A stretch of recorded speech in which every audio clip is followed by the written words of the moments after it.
Good evening to class 12 students of computer science.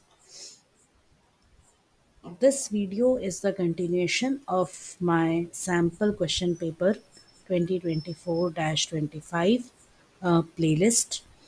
इस particular series में हम इस साल का सैम्पल पेपर डिस्कस कर रहे हैं. उसका we are checking out the paper pattern and the type of questions. Part 1 और पार्ट 2 में मेरे चैनल पे ऑलरेडी अपलोड हो चुका है, आप लोग देख सकते हैं. और and this is part 3. So let's start. So in the previous video we had discussed till question number 10. Now we will start from question number 11. So the question goes like this: state whether the following statement is true or false. अब ये ऐसा question है जिसमें आपको options नहीं मिलेंगे and it doesn't make sense, क्योंकि इसमें दो ही ऑप्शंस हैं आपके, ट्रू और false. The finally block in Python is executed only if no exception occurs in the try block. So the answer is true.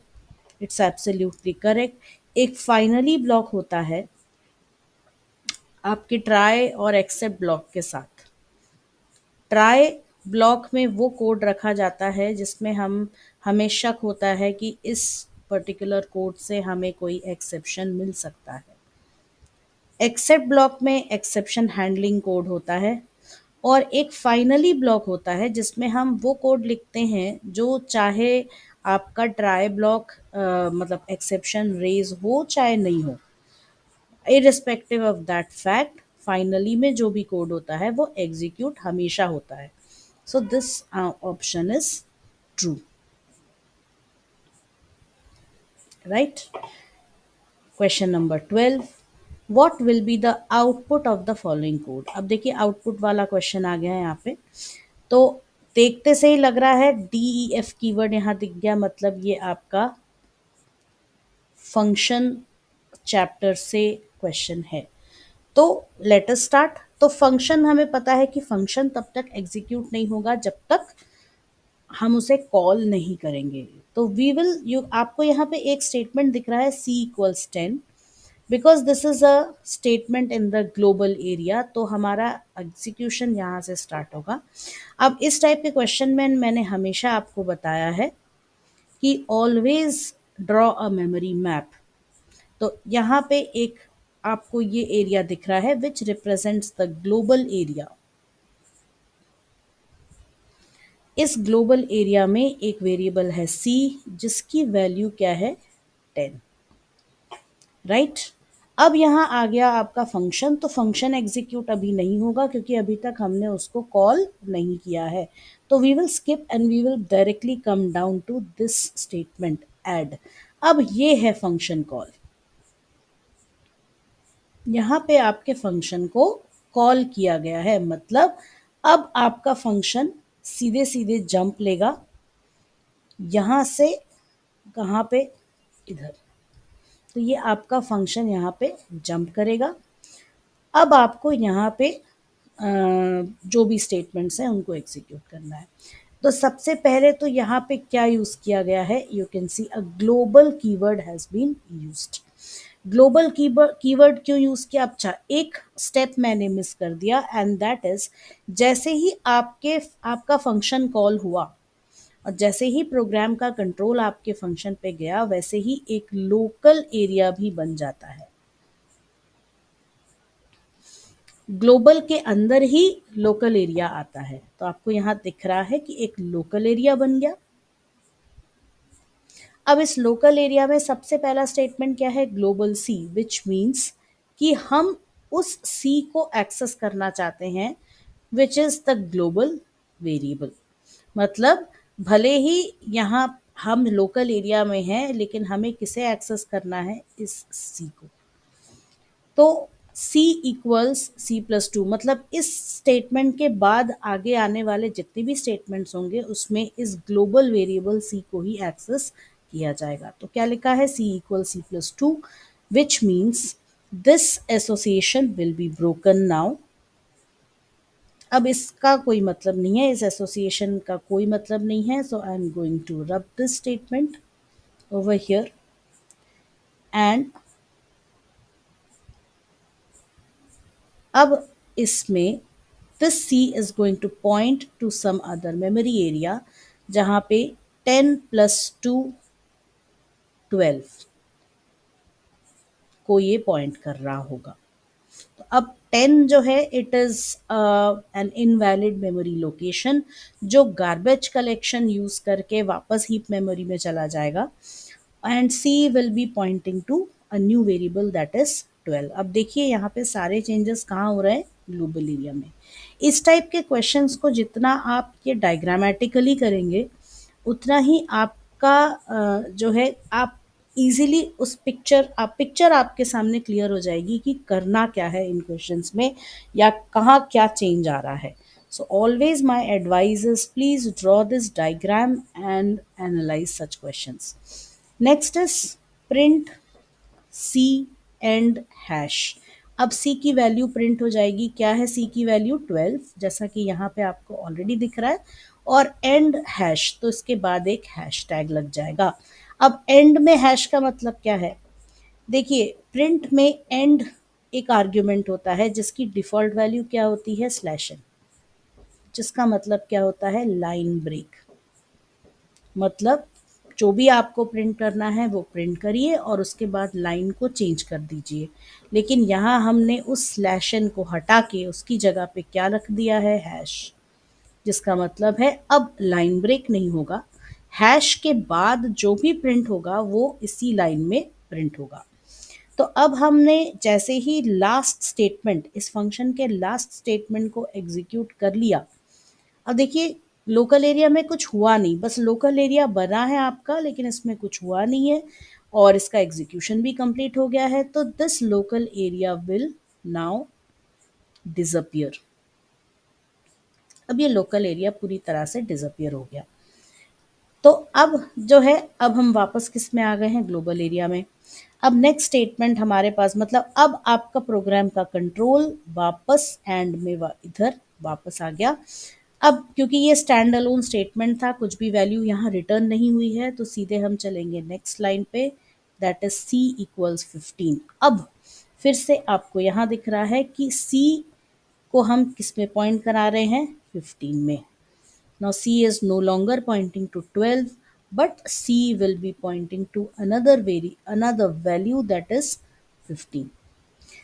फिर print C end में क्या लगा है, परसेंटेज साइन। तो यहाँ इसी में जहाँ पे पहला आउटपुट पिछला आउटपुट आपका एंड हुआ वहीं पे उसी लाइन में सी की अब की वैल्यू प्रिंट हो जाएगी विच इज 15, और उसके साथ में क्या प्रिंट होगा, परसेंटेज साइन। तो देखिए आपने सॉल्व कर लिया थोड़ी देर में और इसकी वैल्यू आ गई 12 हैश 15%। तो this is your way of solving these type of output questions, specially जिसमें फंक्शंस यूज हो रहे हों। अब अगला question, again question number, now we come to question number 13। अब इस क्वेश्चन में आपको दिख रहा है कि देयर इज नो ऑप्शन। तो अब ये इस चीज़ को अपने दिमाग में बैठा लीजिए कि कोई भी क्वेश्चन आएगा, हो सकता है किसी क्वेश्चन में ऑप्शन हो, ज़्यादातर क्वेश्चंस में ऑप्शन होंगे लेकिन किसी किसी क्वेश्चन में हो सकता है ऑप्शन नहीं भी होगा। तो हमें कंसेप्ट अगर आता है तो हमें डरने की ज़रूरत नहीं है कि ऑप्शंस हैं कि नहीं है, राइट। तो which SQL command can change the degree of an existing relation. अब डिग्री का मतलब क्या होता है, number of attributes in a relation. अगर आपके पास कोई रिलेशन का मतलब क्या है, रिलेशन रेफर्स टू टेबल। आपके पास टेबल है, let's say the table is A, और उसमें आपके एट्रीब्यूट्स क्या क्या हैं, रोल नंबर, स्टूडेंट का नाम, एस नेम एंड क्लास। तो ये तीन आपके क्या हो गए, एट्रीब्यूट्स। तो कितने एट्रीब्यूट्स, 1 2 3। तो डिग्री आपकी क्या हो गई, 3। तो degree refers to the number of attributes, that is number of fields और कॉलम्स इन अ टेबल। तो अगर आपको डिग्री चेंज करना है मतलब या तो आप एक कॉलम को हटा रहे हैं या उसको ऐड कर रहे हैं। या तो आप कोई नया कॉलम जोड़ रहे हैं या फिर कोई पुराना कॉलम, एग्जिस्टिंग कॉलम आप हटा रहे हैं। मतलब आप किस में चेंज कर रहे हैं? टेबल के स्ट्रक्चर में। आप टेबल के स्ट्रक्चर में चेंज कर रहे हैं। तो एसक्यूएल कमांड, किस एसक्यूएल कमांड से ये पॉसिबल है? तो ये सब पॉसिबल है using the command alter, and alter is a DDL command. That is, it makes changes into the structure, hence it is a data definition language, that is DDL command. So correct answer is alter. Question number 14, what will be the output of the query? Query क्या दिया है? Select asterisk from products where product name like app and percentage. मतलब again ये pattern matching का question है।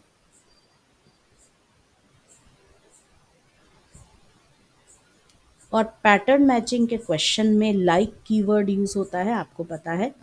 तो यहाँ दो वाइल्ड कार्ड्स यूज होते हैं, एक होता है परसेंटेज, एक होता है आपका underscore. Percentage is used for zero और मोर अकरेंसेस ऑफ एनी कैरेक्टर, मतलब किसी भी कैरेक्टर को वो सर्च करेगा और वो कितने भी कैरेक्टर्स हो सकते हैं। और अंडरस्कोर मतलब एनी वन कैरेक्टर, ये किसी भी एक कैरेक्टर को सर्च करेगा। तो अब यहाँ क्या दिया हुआ है? लाइक कीवर्ड और ऐप, मतलब ऐप पहले आना चाहिए और उसके बाद आपके कितने भी कैरेक्टर्स हो सकते हैं, राइट। तो आपका स्टार्ट ऐप से होना चाहिए। जो भी आपका प्रोडक्ट नेम फील्ड है, इसमें जो भी डेटा वैल्यू है, स्टार्टिंग ऐप से होनी चाहिए, लेकिन उसके बाद कोई भी वैल्यू आ सकती है। लेट्स से फॉर एग्जांपल जैसे एप्लीकेशन हो गया,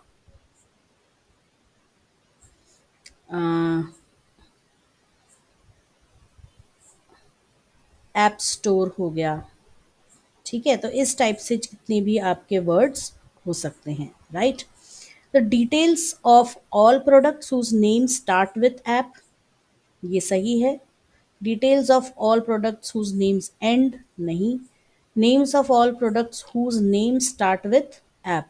अच्छा, अब यहाँ पे ये सबसे बड़ी चीज़ है, यहाँ पे एस्ट्रिक लगा है तो it will refer to details, क्योंकि इसका मतलब है कि हमें सारे ही fields, roll number, S name, class, सारे ही फील्ड्स की वैल्यू हमें चाहिए। वैसे it is roll number, S name, class, sorry, it refer to the previous question. हम यहाँ प्रोडक्ट्स टेबल की बात कर रहे हैं, तो उसमें जितने भी आपके फील्ड्स होंगे, product ID, product name, price, quantity, तो सबका डिटेल हमें दिखेगा।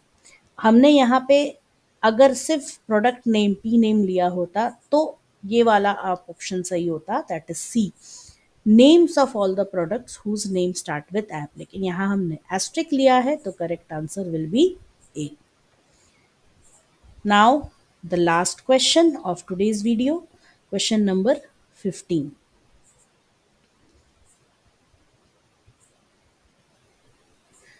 In which data type the value stored is padded with spaces to fit the specified length?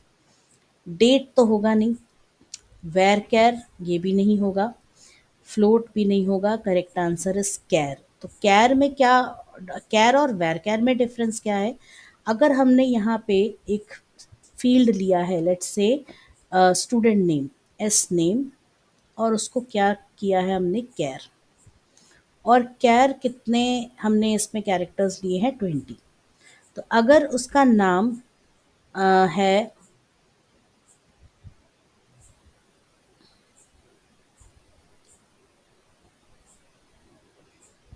Anishka, तो कितने कैरेक्टर्स हो रहे हैं? 1 2 3 4 5 6 7, दिस इज ऑफ 7 कैरेक्टर्स। तो 20 - 7, दैट इज 13 कैरेक्टर्स पोजिशंस, आपके 13 बाइट्स जो हैं वो वेस्ट होंगे किसमें? कैर में। मतलब 7 कैरेक्टर्स तो आपका नाम ले लेगा, डेटा ले लेगा, लेकिन बाकी के 13 बाइट्स जो हैं वो किससे फिल हो जाएंगे? With spaces. लेकिन वेरकेर में ऐसा नहीं होता है।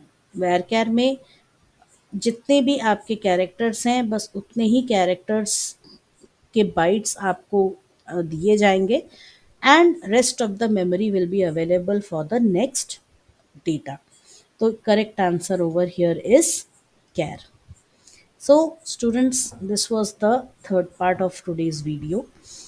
अगले वीडियो में हम बाकी के क्वेश्चंस, क्वेश्चन नंबर 16 से लेकर क्वेश्चन नंबर 21 तक डिस्कस करेंगे, which will conclude our MCQ section, sorry, 1 mark question section, that is section A. So, this is Gargi signing off. Have a good time, study well. All the best for your exams.